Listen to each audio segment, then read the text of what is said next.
नमस्कार दोस्तों। आज हम बात करेंगे एक बेहद जरूरी सरकारी योजना के बारे में, अनुकंपा नियुक्ति स्कीम के बारे में, जो उन परिवारों के लिए है जिनके घर का कमाने वाला सदस्य अचानक चला जाता है। अगर आपके परिवार में कोई सरकारी कर्मचारी थे और उनका निधन हो गया है या वे मेडिकल आधार पर रिटायर हो गए हैं, तो यह वीडियो आपके लिए बहुत काम का होने वाला है। पूरा वीडियो आपने देखना है क्योंकि अंत में एप्लीकेशन फॉर्म की जानकारी भी मैं आपको दूंगा। भारत सरकार के कार्मिक लोक शिकायत तथा पेंशन मंत्रालय ने 2 अगस्त 2022 को एक महत्वपूर्ण कार्यालय ज्ञापन को जारी किया था। फाइल नंबर 140/14/1/2022 का।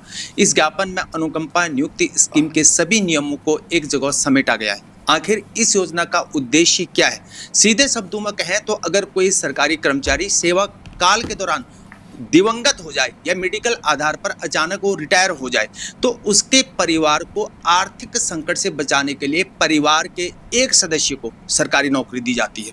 यानी परिवार को तत्काल आर्थिक सहारा देना इस योजना का मूल मकसद है।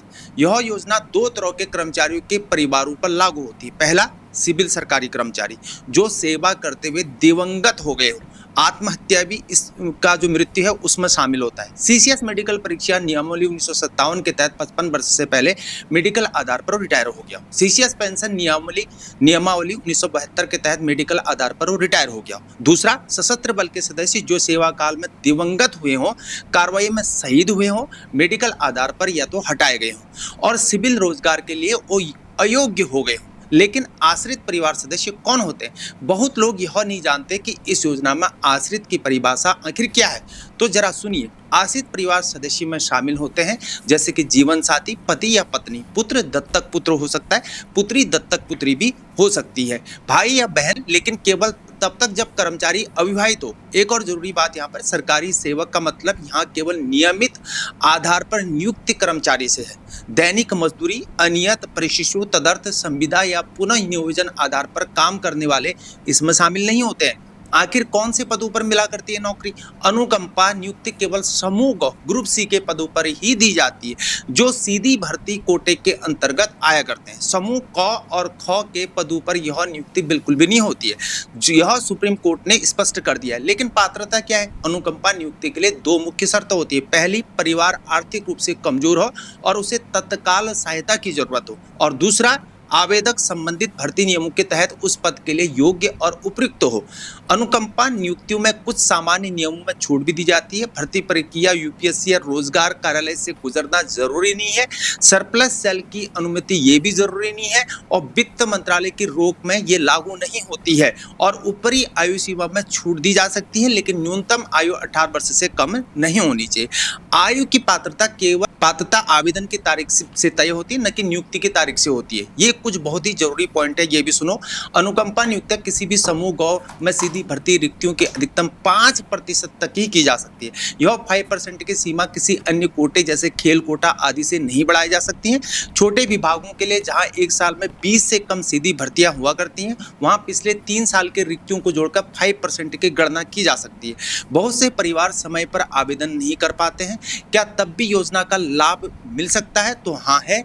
विभाग लगभग 5 साल पहले तक के विलंबित आवेदनों पर विचार कर सकता है, लेकिन ध्यान रखना है कि विलंबित मामलों में यह निर्णय संबंधित विभाग मंत्रालय के सचिव स्तर पर ही लिया जाएगा। देरी से आवेदन करने का डिसीजन मृत्यु या सेवानिवृत्ति की तारीख से जोड़कर देखा जाएगा, न कि आवेदक की आयु से।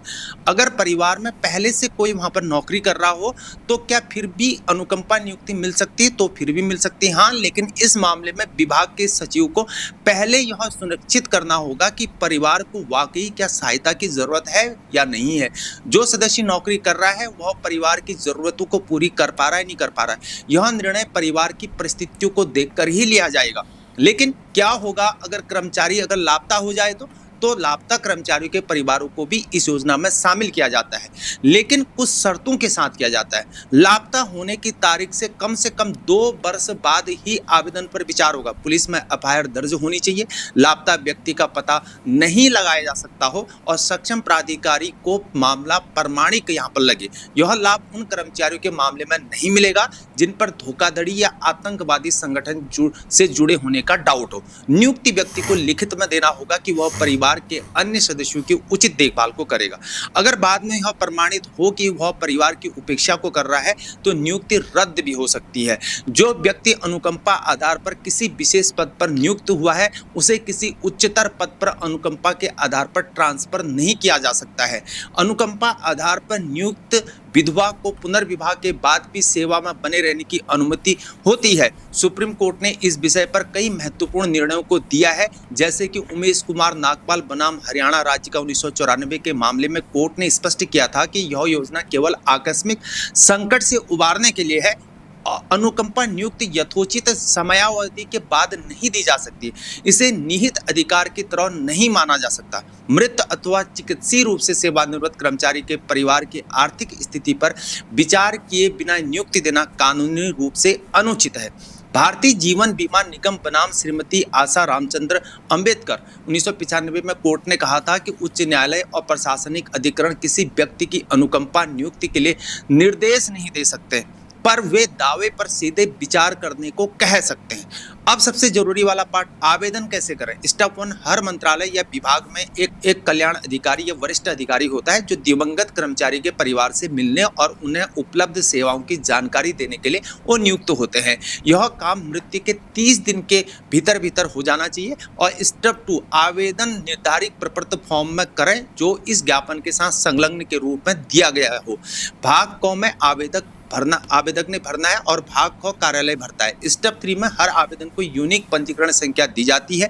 यह 2 से 3 सप्ताह में हो जाना चाहिए। स्टेप 4 में 3 सदस्यीय समिति होती है, एक अध्यक्ष और 2 सदस्य और होते हैं। आवेदनों पर ये विचार करते हैं और समिति की अध्यक्षता डायरेक्टर या डिप्टी सेक्रेटरी रैंक से नीचे का अधिकारी इस पर ये नहीं करता है। स्टेप 5 में समिति बिंदु आधारित मेरिट प्रणाली से आवेदनों का मूल्यांकन करती है। वो बाद में बताऊंगा एक वीडियो में। देखिए, मैं ये पार्ट 1 बना रहा हूँ, इसके बाद पार्ट 2, फिर मेरिट वाला मैं पार्ट 3 में आपको समझाऊंगा। हर आवेदन की यूनिक पंजीकरण संख्या दी जाएगी और 2 से 3 सप्ताह में होना चाहिए। और स्टेप 4 में 3 सदस्यीय समिति होती है, एक अध्यक्ष और 2 सदस्य होते हैं। आवेदनों पर विचार करती है। समिति की अध्यक्षता डायरेक्टर और डिप्टी सेक्रेटरी रैंक से नीचे का अधिकारी नहीं करेगा। स्टेप 5 में समिति बिंदु आधारित मेरिट प्रणाली से आवेदनों का मूल्यांकन करती है। स्टेप 6 में समिति की सिफारिश सक्षम प्राधिकारी के समक्ष रखी जाती है।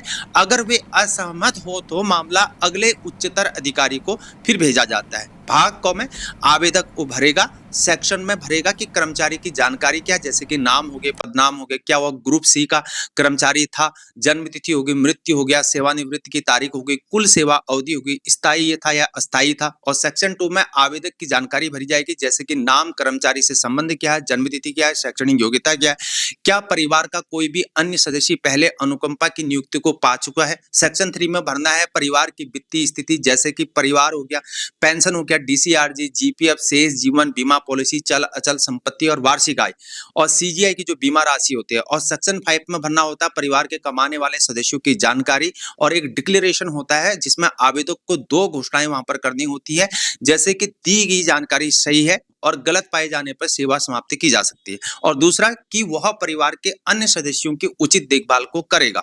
तो मेरे दोस्तों, यह था अनुकंपा नियुक्ति स्कीम की पूरी जानकारी।